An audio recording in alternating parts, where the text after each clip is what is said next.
Kawan-kawan semuanya, Assalamualaikum warahmatullahi wabarakatuh. Seperti biasa ya, gue balik lagi di channel YouTube ini. Oke, untuk kesempatan kali ini gue masih ingin terus melanjutkan pembahasan terkait dengan kasus ijazah aspalnya Mukidi ya. Cuman ini gue ambil dari salah satu sudut pandang statement pernyataan dari salah satu guru besar UGM ya. Kalau nggak salah namanya Profesor Kuncoro ya. Yang Profesor Kuncoro ini kemarin sempat diundang juga ya untuk berdiskusi ya dalam acara podcastnya Forum Keadilan TV. Jadi Prof Kuncoro ini termasuk dosen aktif ya, dosen yang masih aktif saat ini mengajar di UGM gitu ya. Beliau itu mengatakan bahwa Mukidi itu sengaja tidak menunjukkan ijazah aslinya secara fisik di hadapan publik maupun di persidangan karena Mukidi ini ingin memelihara eksistensinya sebagai seorang politisi sampai si Beler ini ya bisa digadang-gadang menjadi capres pada pemilu 2029 besok. Kalau Mukidi ini masih terus mendapatkan perhatian publik atau menjadi pemberitaan di ruang publik gitu ya, karena dia tidak mau menunjukkan ijazah aslinya secara fisik, itu akan terus menjadikan Mukidi ini terkenal namanya gitu loh di tengah masyarakat karena terus menjadi perhatian di beberapa media internasional, di beberapa media nasional gitu ya. Karena media nasional sekarang kan masih terus meliput kasus ijazah aspalnya dia. Jadi Mukidi ini menurut Prof Kuncoro itu sebenarnya punya ijazah asli. Cuman yang bersangkutan itu nggak mau nunjukin ijazah aslinya karena ingin memelihara terus eksistensinya sebagai seorang politisi ya, supaya terus mendapatkan perhatian dari rakyat gitu. Itu agak aneh menurut gua ya pernyataan dari Prof Kuncoro ini. Sebenarnya kalau kita ngelihat analisa ya fakta-fakta di lapangan, kemudian bukti riwayat akademik yang Mukidi sendiri yang sudah dibuka atau dipampang kemarin oleh pihak Dirtipidum Baris Krim Polri, itu jelas Mukidi itu nggak mungkin punya ijazah asli, ya kan? Jadi Mukidi ini dia tidak mau menunjukkan ijazah aslinya secara fisik di hadapan publik maupun di persidangan, bukan karena dia ingin memelihara eksistensinya sebagai seorang politisi, bukan karena dia ingin mendapatkan perhatian publik atas pemberitaan kasus ijazah aspalnya, bukan.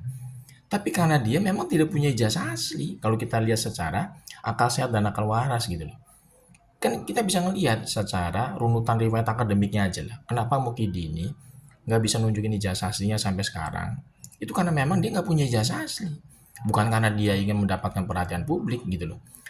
Yang kita bisa ngelihat sekarang ini pintu masuknya adalah terkait dengan transkrip nilai. Itu aja sebenarnya dia bisa membuktikan bahwa Mukidi itu nggak mungkin punya ijazah asli, apalagi lulus gitu loh. Lulus saja nggak mungkin, apalagi punya ijazah asli gitu ya.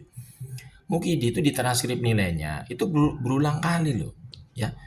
Itu diliput oleh media mainstream itu ya kemarin beritanya.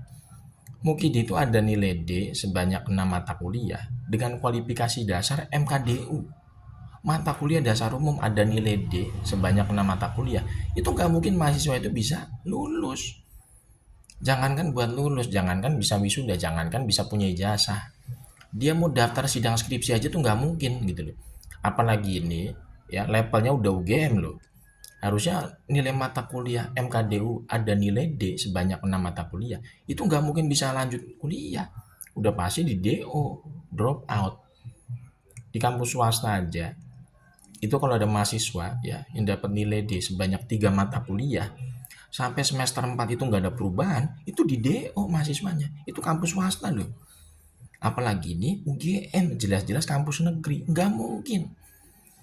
UGM itu meluluskan mahasiswanya yang punya nilai D di transkrip nilai dengan kualifikasi MKDU, mata kuliah dasar umum.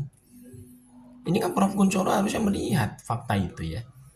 Masa Prof. Kuncoro itu nggak bisa ngelihat sih istilahnya fakta-fakta riwayat akademiknya Mukidi itu jelas bobroknya seperti itu.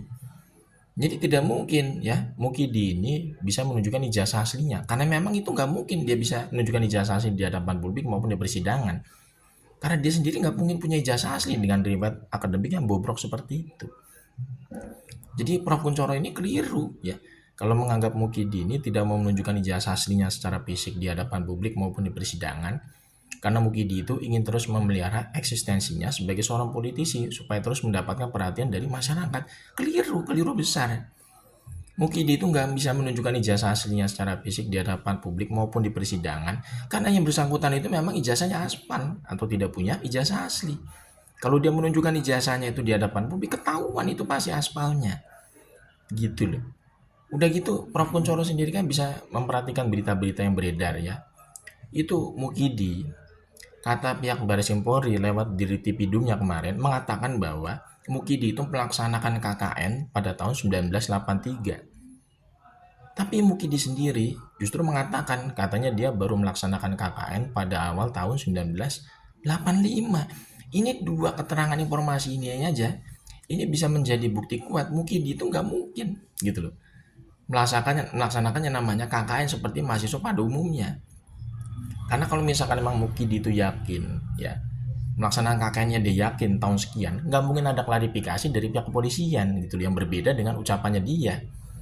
Kalau Mukidi ngomong awal tahun 85 baru KKN, kemudian pihak Baris Krim Polri mengatakan Mukidi itu KKN-nya pada tahun 83, ini aja sebenarnya udah kebanyakan apa? Kebanyakan ngibul. Nggak ada yang bisa dipercaya ini antara Mukidi dengan pihak Baris Krim Polri. Ya kan? Mukidi ngomong KKN pada awal tahun 85. Pihak kepolisian sendiri mengatakan mana Mukidi KKN-nya pada tahun 83. Ini sebenarnya udah clear ini, yang bersangkutan itu nggak mungkin lulus. Ya kan? Dari riwayat KKN-nya aja nggak jelas. Dari pelaksanaan KKN-nya tahun berapa. Ada dua informasi yang saling bertentangan. Pihak kepolisian mengatakan Mukidi KKN pada tahun 83. Mukidi sendiri mengatakan KKN-nya baru dilaksanakan pada awal tahun 85. Belum lagi yang lain-lain ya, kayak kartu rencana studi, kartu hasil studi. Dari UGM sendiri nggak bisa menunjukkan kartu rencana studi atau kartu rencana studi dan kartu hasil studi tiap semesternya milik Mukidi. Kalau misalkan Mukidi itu memang beneran alumni UGM sampai lulus gitu loh. Ini sebenarnya udah ketahuan ini ya. Dengan riwayat model kayak begitu, riwayat akademik yang bobrok kayak begitu gitu ya. Itu nggak mungkin itu punya ijazah asli. Jadi Prof. Kuncoro ini sebenarnya sangat keliru sekali. Kalau mengatakan bahwa Mukidi itu tidak mau menunjukkan ijazah aslinya secara fisik di ruang publik atau di persidangan itu karena dia ingin memelihara terus eksistensinya supaya mendapatkan perhatian dari masyarakat gitu. Keliru. Mukidi itu ya tidak bisa menunjukkan ijazah aslinya sampai detik ini secara fisik di hadapan publik maupun di persidangan. Itu karena yang bersangkutan itu memang nggak punya ijazah asli. Itu yang benar. Itu loh, itu kita ngelihat analisanya kan berdasarkan riwayat akademik. Karena ijazah asli itu kan nggak muncul sekonyong-konyong begitu aja kan. Harus ada tahap-tahap yang harus dilalui, tahap-tahap akademik. Kemudian bukti dokumentasi otentiknya harus jelas. Ya kan, ini KKN-nya, pelaksanaannya tahunnya aja istilahnya banyak bertentangan. Pihak kepolisian ngomong KKN tahun 83, Mukidi ngomong malah KKN-nya awal tahun 85. Ya kan, kartu rencana studi, kartu hasil studinya juga nggak jelas dari awal semester sampai akhir, nggak ada. Bukti laporan KKN-nya juga kita nggak pernah ngeliat. Skripsinya juga sama bermasalah. Masa tahun 85 ada 2 lembar lampiran yang diketik menggunakan font digital komputer, itu kan aneh. Udahlah, ini UGM ini sebenarnya kalau misalkan masih terus membela Mukidi ya, ini sangat menurut gue sangat ironis ya. Harusnya orang-orang UGM sekarang yang masih aktif, guru besarnya, dosen-dosen yang masih aktif ngajar di UGM itu harusnya menjaga marwah UGM sebagai lembaga pendidikan tinggi.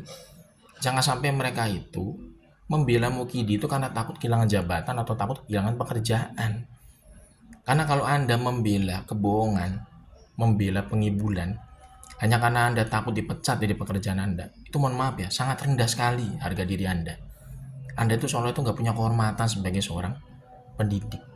Anda itu sebagai pendidik ya, itu harusnya menjunjung tinggi yang namanya kejujuran.